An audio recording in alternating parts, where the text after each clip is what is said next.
Good evening. My name is Noah Herndon, and this is the Groundview. This evening, I had the opportunity to speak with Ben Foltran as we discuss the results from our first poll sent out to the Team Impact Nation.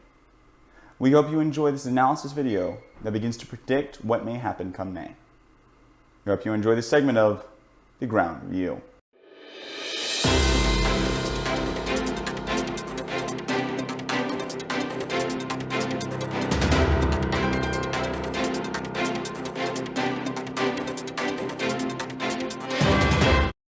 Welcome, Ben. I'm so excited to enter into this analysis period with you.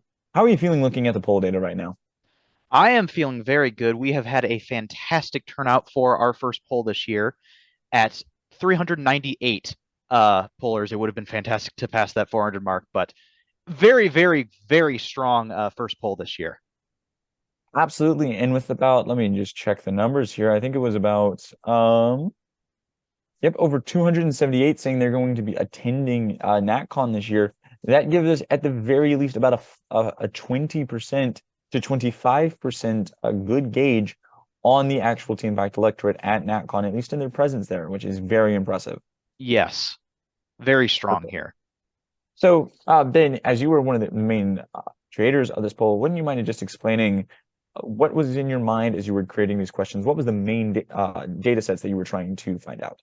Yes, absolutely. So as you can see, I have the poll right here in the data that we collected. The first few questions were just to kind of gauge who we were actually polling. Because, of course, if you don't know who you're polling, you have no idea what to do with the data you have. So, of course, the first question was, what state are you from? We had an obvious lead from Texas, who is one of the strongest states in the Teen Pack Nation. A surprising second being Michigan, with 9.3% of all pollers being from the state of Michigan. Continuing to when your first year attending a Teen Pack 4-day class. And this I personally found quite shocking, as you can predictably see a small portion from 2023 being only 11.9%, as a lot of those first timers are not well connected in Teen Pact.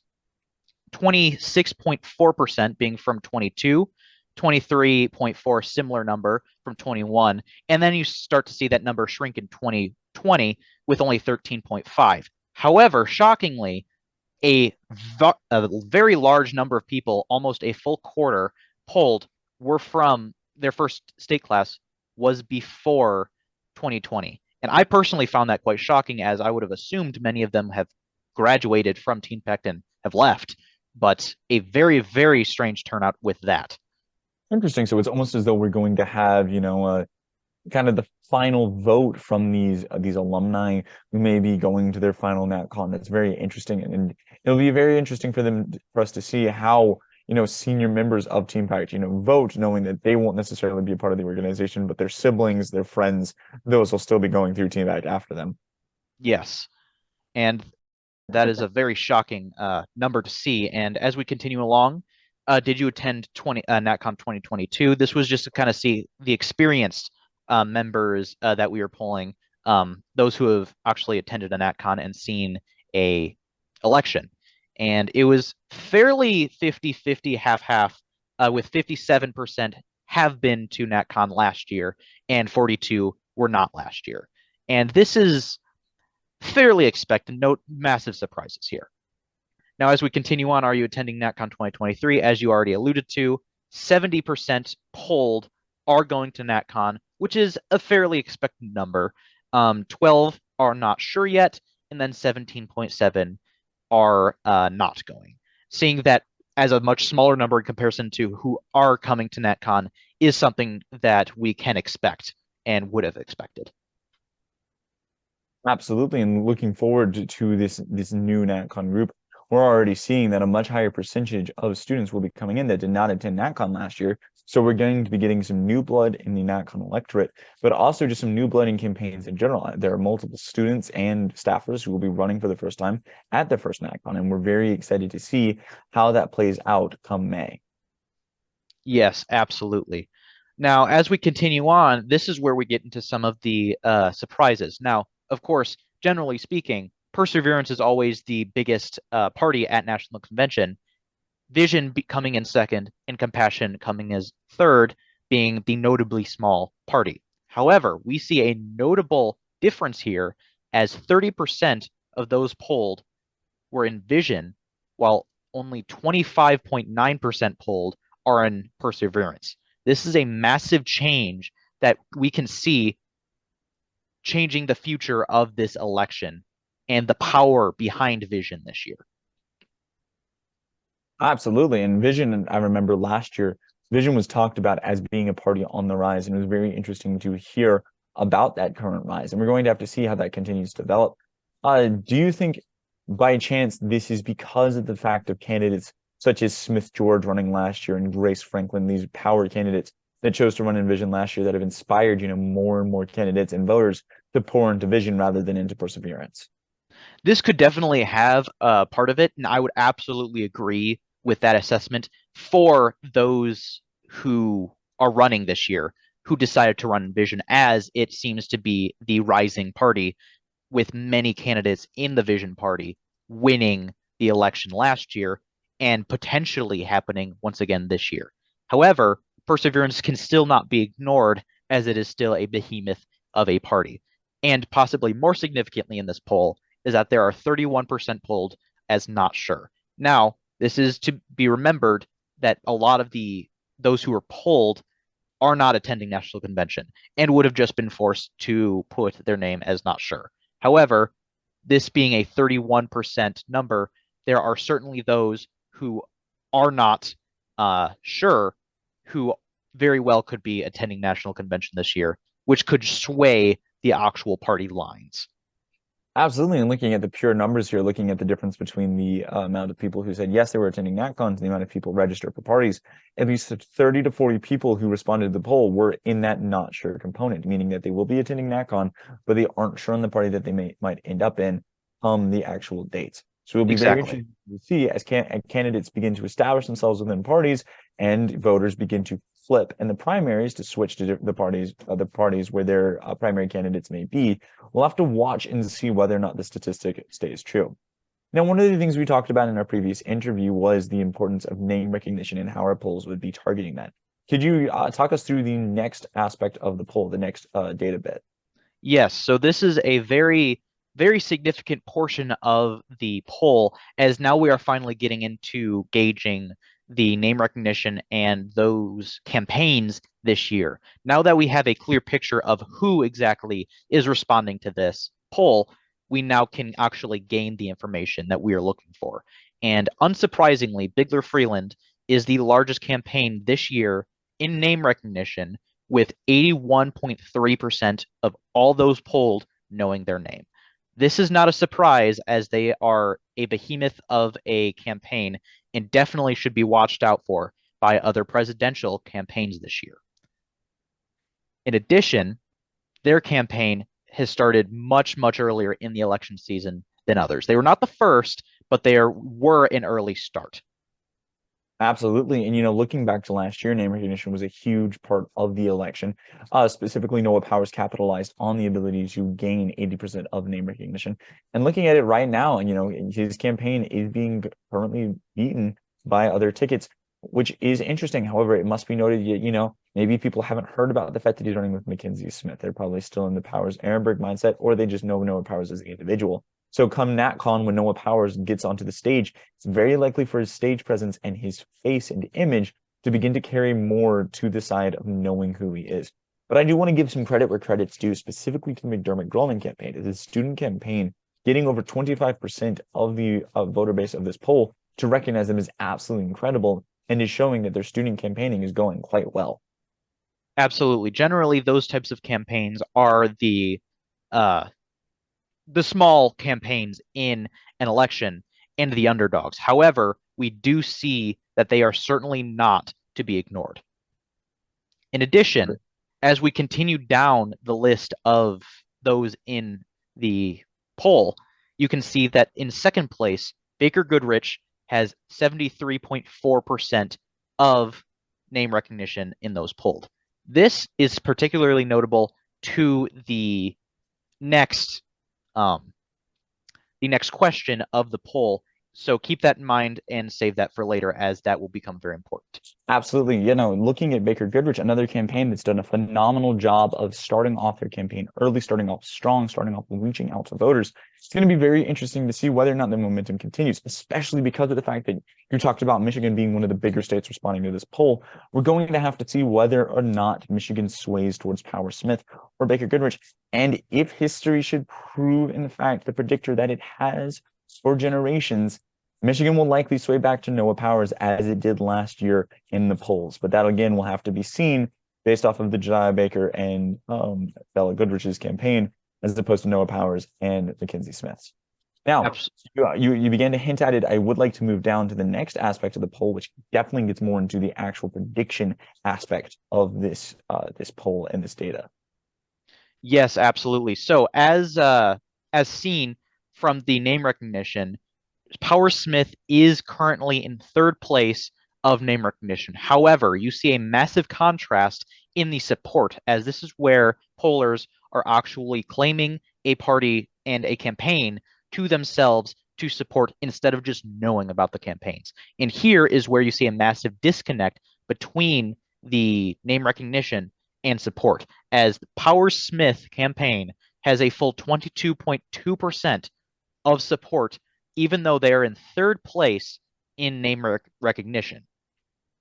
Additionally, to make this even crazier, Baker Goodrich, excuse me, they are actually behind in support in fourth place, even though they had a second place lead in the name recognition. This is very significant, as it shows that name recognition isn't what decides support. You were talking about Baker Goodrich, and that is certainly something to witness, is the fact that, last year, Savage Beelove came in with one of the highest name recognitions, especially from the general poll, or not even the general poll, the general election.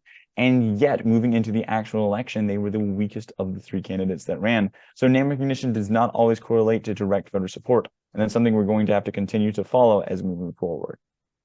Absolutely. And to expound upon that, 18% of those polled have claimed no campaign to themselves. In addition to this, a full 5% who selected other.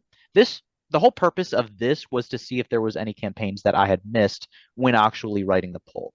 Presently, there are none current campaigns. There was a campaign that was listed numerous times. However, they are no longer running this year, and so all these 5%, these 19 pollsters, will actually be just shoved into the none category, as they have undecided. And this will have a massive impact on the future election, seeing where these homeless voters will actually go come election. Agreed. And one of the things that Max Cepeda talked about last year during our interview was the importance of picking up those primary voters who are displaced and the displaced voters automatically.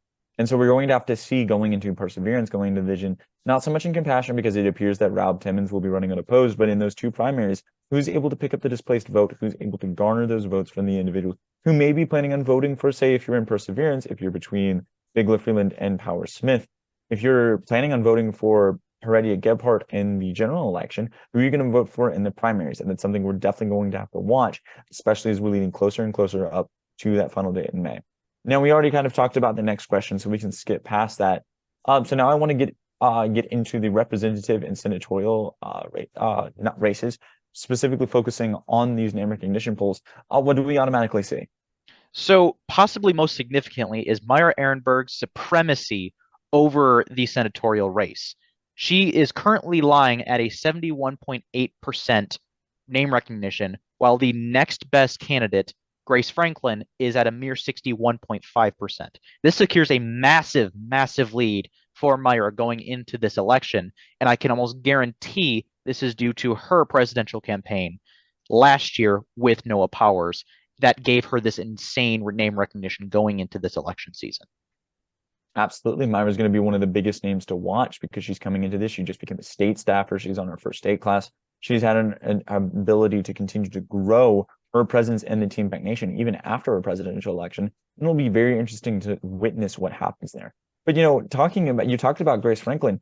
Only one representative candidate is running for election for a senatorial position. There are no other representatives who are either not running for president or vice president. Grace Franklin is the only one who is returning who will be running for a senatorial position. It's really odd to see. It's almost as if this is perhaps one of the most historical elections in terms of all of the big names in travel staffing and in terms of team pact, all choosing to run for the president. And Ben, you can agree with this, and I would love to hear your opinion on this. It almost feels like if there are going to be student campaigns that win representative and senatorial seats, it's likely going to be this year. Absolutely.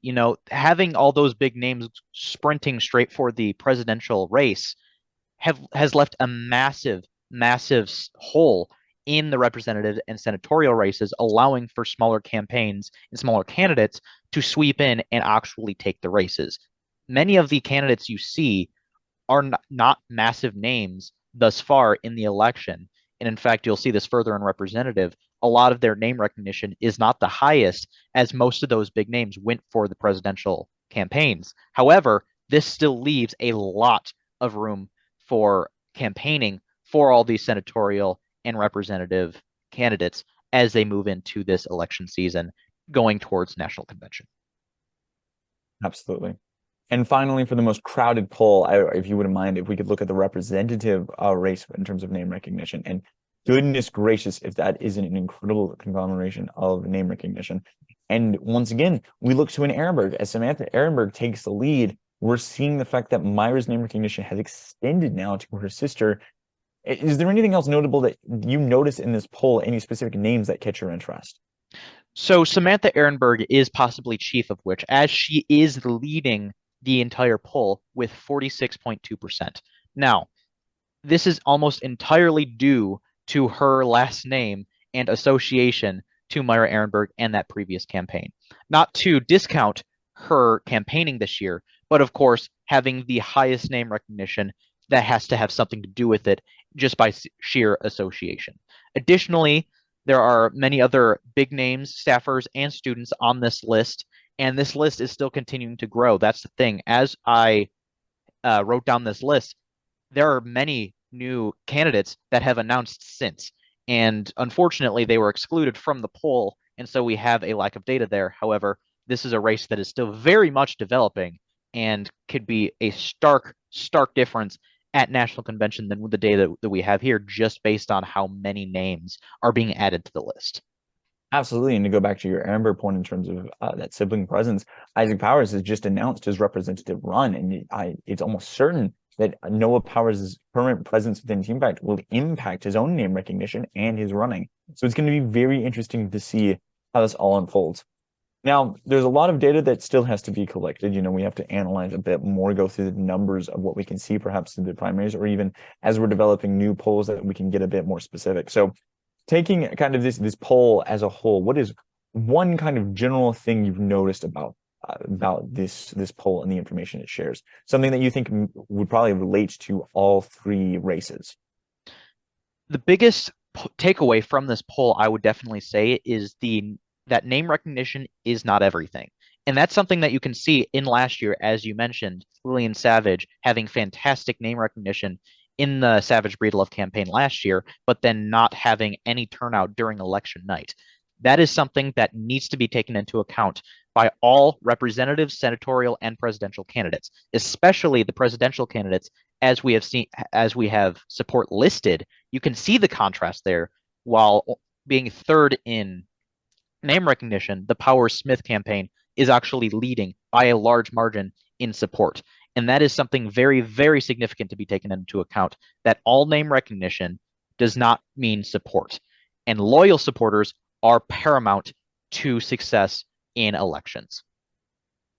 Absolutely.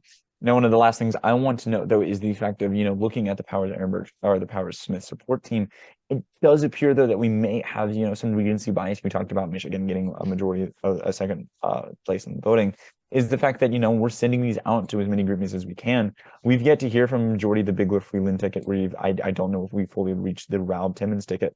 And so, while yes, we're getting some representation and a 20% to 25% view of NatCon presence, we've yet to fully reach all aspects of this election. And so taking this data, looking at Powersmith, well, yes, I think that they will be a strong candidate. I think that we do have to take this surprising lead with a grain of salt. I think that they will do well come general election, and I will be praying for all candidates that they goes well, that they can screw us through this time.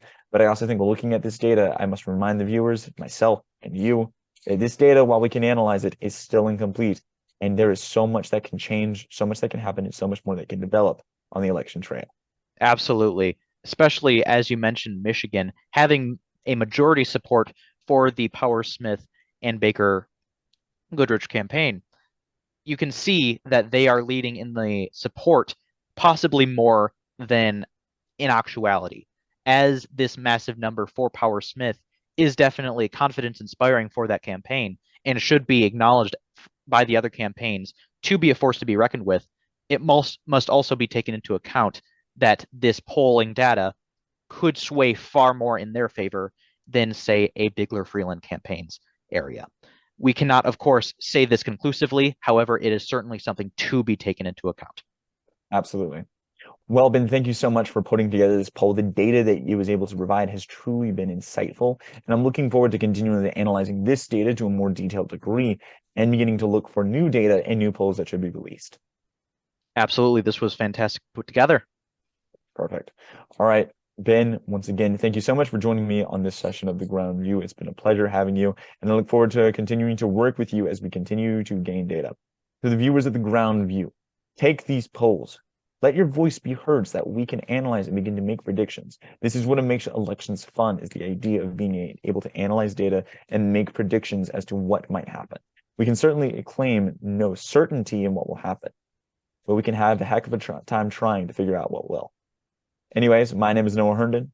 I've been joined by Ben Foltran, and this has been The Ground View.